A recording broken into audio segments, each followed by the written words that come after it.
ನಾನು ಈ ಊರಿಗೆ 2023 ಚುನಾವಣೆಗೆ ಬಂದಿದ್ದೆ. ಚುನಾವಣೆ ಸಂದರ್ಭದಲ್ಲಿ ನನ್ನ ತಂದೆ ತಾಯಂದಿರು, ನನ್ನ ಅಕ್ಕಂದಿರು ಆ ಗೇಟ್ನಾಗ್ಲಿಂದ ಒಂದು ಒಳ್ಳೆ ಮೆರವಣಿಗೆ ಮುಖೇನ ಕುಂಭಗಳು ಹೊತ್ಕೊಂಬಂದು ಕರ್ಕೊಂಬಂದು ಒಂದು ದೇವಸ್ಥಾನದಲ್ಲಿ ಪೂಜೆ ಮಾಡಿಸಿ ನನಗೆ ಕಳಿಸ್ಕೊಟ್ರು. ನಿಜವಾಗ್ಲೂ ಸಹ ಅದು ಯಾವತ್ತೂ ನಾನು ಮರೆಯಲ್ಲ ಅಂತಲಾದರೂ ಈ ವೇದಿಕೆ ಮುಖೇನ ನಾನು ಹೇಳಕ್ ಬಯಸ್ತೇನೆ ಬಂಧುಗಳೇ. ಮತ್ತೆ ಇವತ್ತು ನನ್ನ ಗುಮ್ಮಳ್ಳಿ ನಾಟಕದಲ್ಲಿ ನನ್ನ ಯುವಕ ಮಿತ್ರರು ಬಂದು ಕರೆದ್ರು. ನಾನು ಇಟ್ಕೆಪೇಟೆ ಹತ್ರ ಇದ್ದೆ. ನಾನೆಲ್ಲ ಹೆಚ್ಚಿನದಾಗಿ ಯುವಕ ಮಿತ್ರರು ಬಂದರು, ಇಲ್ಲ ನಾನು ಬರಲೇಬೇಕು ನಾಟಕಕ್ಕೆ, ನೀನು ಬಂದಿಲ್ಲ ಅಂದರು. ಇಲ್ಲಪ್ಪ ನಿಮ್ಮ ಊರಿಗೆ 2-3 ಸತಿ ದೇವ್ರಿಗೆ ಬಂದಿದ್ದೆ, ನಿಮ್ಗೆಲ್ಲ ಕಾಣಿಸ್ಕೊಂಡಿಲ್ಲ, ಬಂದಿದ್ದೀನಿ ಕಣೋ ಅಂತ ಹೇಳಿದೆ. ಇಲ್ಲ ಬರಲೇಬೇಕು ಅಂತ ಹಠ ಮಾಡಿದ್ರೆ ಇಲ್ಲ ಬರ್ತೀನಪ್ಪ ಅಂತ ಹೇಳ್ಕೊಳ್ಳಿ. ನಿಜವಾಗ್ಲೂ ಸಹ ನಾನು ಈ ಊರಿಗೆ ಗುಮ್ಮಳ್ಳಿ ಬಲ್ಗಟ್ಟಿಗೆ ಯಾವಾಗಲೂ ಸಹ ನಾನು ಈ ಊರಿನ ಒಬ್ಬ ಮಗನಾಗಿ ನಾನು ಸದಾ ನಿಮ್ಮ ಜೊತೆಗಿರ್ತೇನೆ ಅಂತ ನಾನು ಹೇಳಕ್ ಬಯಸ್ತೇನೆ ಬಂಧುಗಳೇ. ಯಾಕೆಂದ್ರೆ ಇವತ್ತು ಚೆನ್ನಾಗಿ ಗೊತ್ತಿರ್ಬೋದು, ಇವತ್ತು ಒಂದು ನಾಟಕ ಆಡಬೇಕಾದ್ರೆ ಬಹಳ ಕಷ್ಟ. ಇವತ್ತು ಹಳ್ಳಿಗಾಡಿನ ಪ್ರದೇಶದಲ್ಲಿ, ನಮ್ಮ ಶಿರಾ ನಾಡಿನ ಪ್ರದೇಶದಲ್ಲಿ, ಬಯಲುಸೀಮೆ ಪ್ರದೇಶ ನಮ್ಮ ಶಿರಾ ತಾಲೂಕು, ಅಂತ ಪ್ರದೇಶದಲ್ಲಿ ಒಂದು ಹಳ್ಳಿಗಾಡಲ್ಲಿ ಒಂದು ನಾಟಕ ಆಡ್ಬೇಕಾದ್ರೆ 4-5 ಲಕ್ಷ ರೂಪಾಯಿ ಖರ್ಚು ಬರ್ತೈತಿ. ಇವತ್ತು ಸುಮಾರು ಒಂದು ನಾಟಕ ಆಡ್ಬೇಕಾದ್ರೆ ಇವತ್ತು ಒಬ್ಬೊಬ್ಬ ಊರಿಗೆ 40,000-50,000 ಖರ್ಚು ಬರ್ತೈತೆ.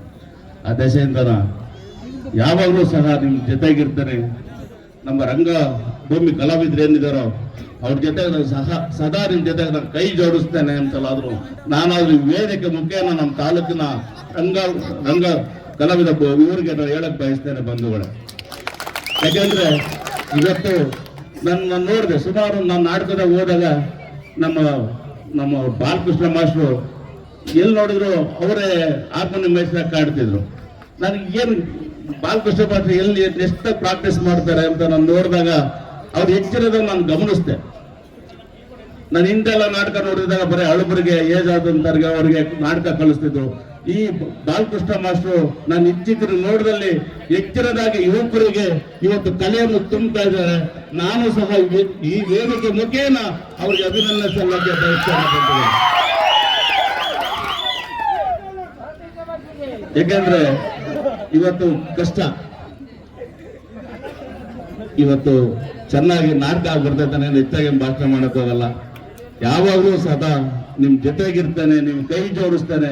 ನಮ್ ಗುಮ್ನಲ್ಲಿ ಏನು ಹೆಚ್ಚಿನದಾಗಿ ಯುವಕ ಮಿತ್ರ ಏನ್ ಬಂದಿದ್ದೀರ, ನೀವು ಯಾವುದೇ ಸಂದರ್ಭದಲ್ಲಿ ಕರೀರಿ, ನೀವು ಸರ್ವತ್ತಲ್ಲಿ ಕರೀರಿ. ಉಗ್ರೇಶನ ಯಾವತ್ತು ಸೋತಿಲ್ಲ, ನಿಮ್ ಜೊತೆ ನಾನು ಯಾವಾಗ್ಲೂ ನಿಮ್ ಜೊತೆಗಿರ್ತೇನೆ. ಇವಾಗ ನಮ್ಗೆ ಎಲೆಕ್ಷನ್ ಬಂದಿಲ್ಲ, ನಾನೇನೋ ಎಲೆಕ್ಷನ್ ಭಾಷಣ ಮಾಡಕ್ ಬಂದಿಲ್ಲ, ನಿಮ್ ಜೊತೆ ನಾನು ಸದಾ ಇರ್ತೇನೆ. ನಮ್ಮ ವೇದಿಕೆ ಮುಖೇನ ನಮ್ಮ ರಂಗಭಿದ ಕಲಾವಿದ್ರಿಗೆ ಹೇಳಕ್ ಬಯಸ್ತೇನೆ. ಇವತ್ತು ಕಲೆ ನೀವೆಲ್ಲ ಸೇರಿ ಉಳಿಸ್ಬೇಕು. ಈ ಕಲೆ ಇದ್ರೆ ಇವತ್ತೆಲ್ಲ ನಾವು ನೋಡಕ್ ಸಾಧ್ಯ. ಈ ಕಲೆನೇ ನಮ್ಗೆ ಮುಖ್ಯ. ಇವತ್ತು ನಾವು ಕಲೆ ನಮ್ಮ ಮಕ್ಕಳಿಗೆ ನಾವೆಲ್ಲ ತೋರಿಸ್ಕೊಡ್ಬೇಕಾಗ್ತದೆ. ಇವತ್ತೇನು ಯುವಕರು ಇದ್ದಾರೆ, ನನ್ನ ಮಕ್ಕಳು, ಅವ್ರಿಗೆ ನಾವು ಕಲೆಗಳನ್ನ ತೋರಿಸಿ ನಾವು ಬಿಟ್ಟು ಹೋಗ್ಬೇಕಾಗ್ತದೆ. ಆ ದೆಸೆಯಿಂದ ಹೆಚ್ಚಿನದಾಗಿ ನಮ್ಮ ತಂದೆ ತಾಯಿದರಿಗೆ ಹೇಳೋದಿಷ್ಟೇ, ನಿಮ್ಮ ಮಕ್ಕಳುಗಳನ್ನ ಒಳ್ಳೆ ವಿದ್ಯಾವಂತರನ್ನು ಮಾಡಿ. ಇವತ್ತು ಎಷ್ಟೇ ಕೋಟಿ ಆಸ್ತಿ ಇದ್ರು ಅದು ಯಾವುದೂ ಲೆಕ್ಕಕ್ಕಿಲ್ಲ. ನಿಮ್ಮ ಮಕ್ಕಳೇ ಕೋಟಿ ಆಸ್ತಿ. ಆ ಮಕ್ಕಳು ಒಳ್ಳೆ ವಿದ್ಯಾಭ್ಯಾಸ ಕೊಟ್ಟು ಒಂದು ಒಳ್ಳೆ ಮಾರ್ಗದರ್ಶನ ಕೊಡಿ ಅಂತ ನನ್ನ ತಂದೆ ತಾಯಂದ್ರಿಗೆ ಹೇಳ್ತಾ ನನಗೆ ಮಾತಾಡೋಕೆ ಅವಕಾಶ ಕೊಟ್ಟಂತ ಎಲ್ಲ ನಮ್ಮ ವೇದಿಕೆಯ ಮೇಲಿರುವ ಮುಖಂಡರಿಗೂ, ಆಗ ವೇದಿಕೆಯ ಮುಂಭಾಗದಲ್ಲಿ ಎಲ್ಲ ನನ್ನ ತಂದೆ ತಾಯಂದರಿಗೂ ನಾನು ಅವ್ರ ಪಾದಕ್ಕೆ ವಂಚಿ ನನ್ನ ಮಾತು ಮುಗಿಸ್ತೇನೆ. ಜೈ ಹಿಂದ್, ಜೈ ಕರ್ನಾಟಕ.